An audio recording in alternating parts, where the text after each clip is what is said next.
Good morning बच्चों। आज हम लोग जो है सामाजिक विज्ञान पढ़ेंगे और सामाजिक विज्ञान के जो पहले चैप्टर्स है, भूगोल में पहले चैप्टर जो है संसाधन और विकास। हम लोग जो इतिहास के लगभग चैप्टर्स कंप्लीट कर चुके हैं और अर्थशास्त्र के भी लगभग चैप्टर हम लोग कंप्लीट कर चुके हैं। तो आज इसी सीरीज में हम लोग जो है सामाजिक विज्ञान को पढ़ेंगे और सामाजिक विज्ञान के जो है अंदर आप लोगों को भी पता है कि 5 सब्जेक्ट्स आते हैं बिहार बोर्ड में। तो ये जो है आपका तीसरा सब्जेक्ट होगा, ठीक है। तो पहला चैप्टर इसमें संसाधन एवं विकास। आप लोग नए हैं, चैनल सब्सक्राइब कर लीजिए।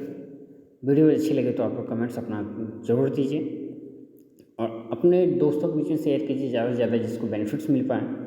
और इससे मुझे भी मोटिवेशन मिलता रहेगा कि हम भी जो है आप लोगों के लिए नए वीडियोज़ नए नए तरीक़ों से लेके आएँ, ठीक है। आप इस बात को समझिए कि संसाधन होता क्या है। तो संसाधन जो है मानव की आवश्यकताओं पूर्ति करने की जो है जिसमें क्षमता होती है, डेट मीन्स वही तो संसाधन कहलाएगा। जो मानवीय की मूल नहीं कह सकते यहाँ पे आप कि मानव का मूल 3 चीज़ें हैं, रोटी, कपड़ा और मकान।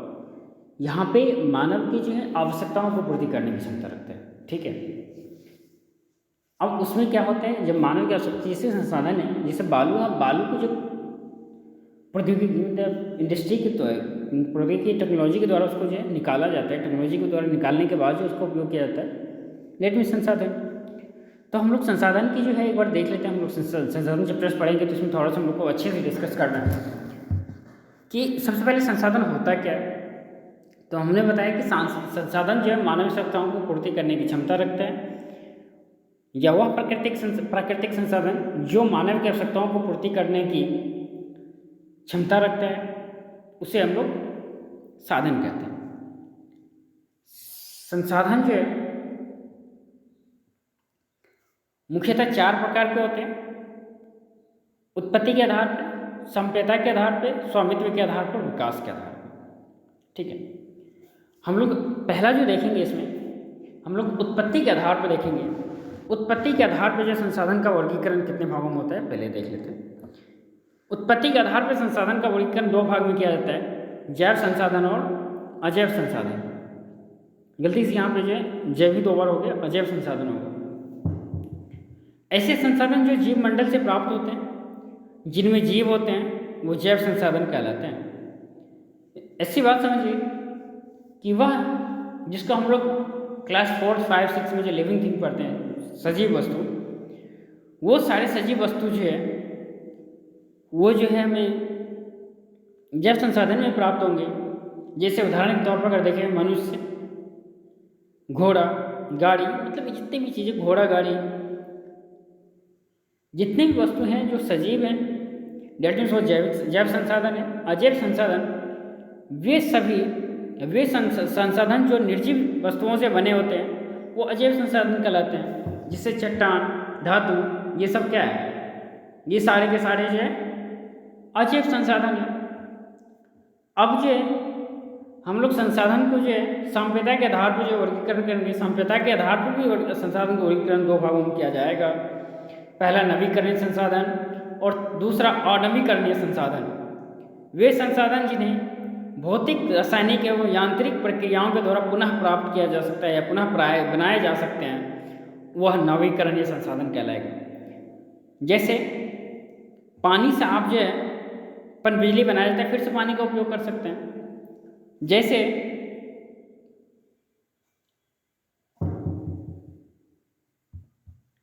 पानी से बर्फ बनना और बर्फ से पानी बनना, ये क्या है, नवीकरणीय संसाधन का सबसे बेस्ट एग्जाम्पल्स है, ठीक है।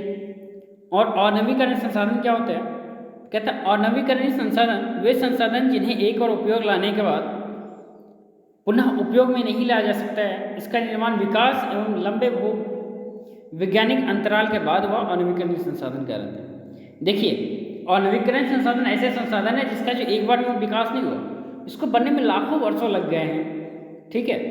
उसका पुनः हम लोग एक बार उपयोग कर लिए, दोबारा पुनः उपयोग नहीं कर सकते हैं ना। और इसका जैसे आप इस बात को समझिए, जैसे कोयला है, कोयला को हम अगर एक बार जला लेते हैं दूसरे उपयोग नहीं कर सकते हैं। या आप दूसरे वे में ले सकते हैं पेट्रोल। पेट्रोल जब एक बार यूज कर लिए दूसरी बार उसको यूज नहीं कर सकते ना, तो ये अनवीकरण संसाधन हो गए। ठीक है, अब स्वामित्व के आधार पर जो संसाधन के वर्गीकरण को हम लोग पढ़ लेते हैं। संसाधन के आधार पर जो है, स्वामित्व के आधार पर संसाधन का वर्गीकरण जो है 4 होते हैं: व्यक्तिगत संसाधन, सामुदायिक संसाधन, राष्ट्रीय संसाधन और अंतर्राष्ट्रीय संसाधन। तो व्यक्तिगत संसाधन क्या होते हैं? वैसे संसाधन जिस व्यक्तिगत संसाधन कहलाते हैं जिनका स्वामित्व निजी व्यक्तियों के पास होता है, निजी व्यक्तियों के हाथ में होता है, तो वह जो व्यक्तिगत संसाधन कहलाता है। उदाहरण के तौर पर अगर हम देखें तो किसी किसान का जमीन, किसी का घर, ये सारे जो है व्यक्तिगत संसाधन होते हैं। सामुदायिक संसाधन वे संसाधन जिसका उपयोग समुदाय के सभी लोग करते हैं, सामुदायिक संसाधन कहलाते हैं।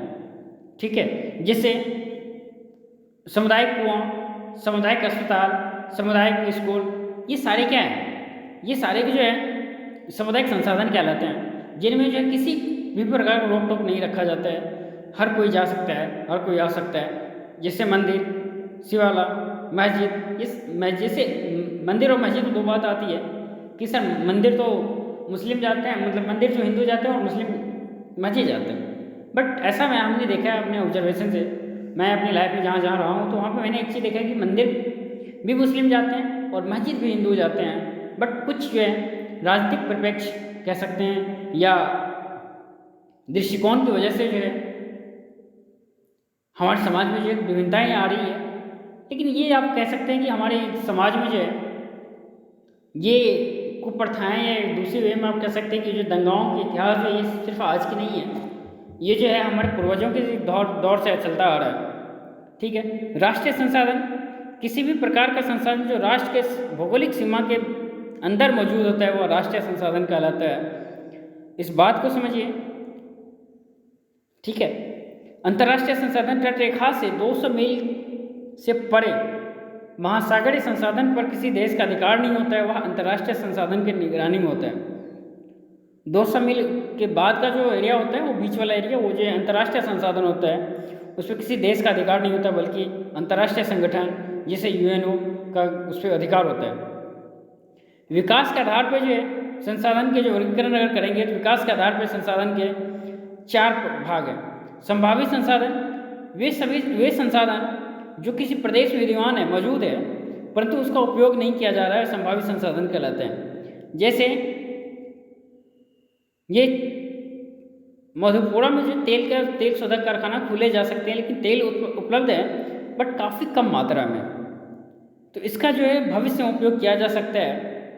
ठीक है, विकसित संसाधन वे संसाधन जिसका उपयोग गुणवत्ता एवं मात्रा की निर्धारित की जा चुकी है, विकसित संसाधन कहलाता है। जैसे कई सारे जगह का जो खदान खोदने की बात चल रही है, बट उसकी जो पूरी तरह से मात्रा एनालाइज कर लेगी इतनी लघु मात्रा में होगी। फिर भंडारित संसाधन हम लोग देख लेते हैं। पर्यावरण में उपलब्ध संसाधन जो अभी प्रौद्योगिकी या टेक्नोलॉजी के अभाव में मानव के पहुंच से बाहर है, वह भंडारित संसाधन कहलाते हैं। संसाधन तो है बट उसका उपयोग मानव नहीं कर रहा क्योंकि टेक्नोलॉजी नहीं है, तकनीकी नहीं है उसके पास।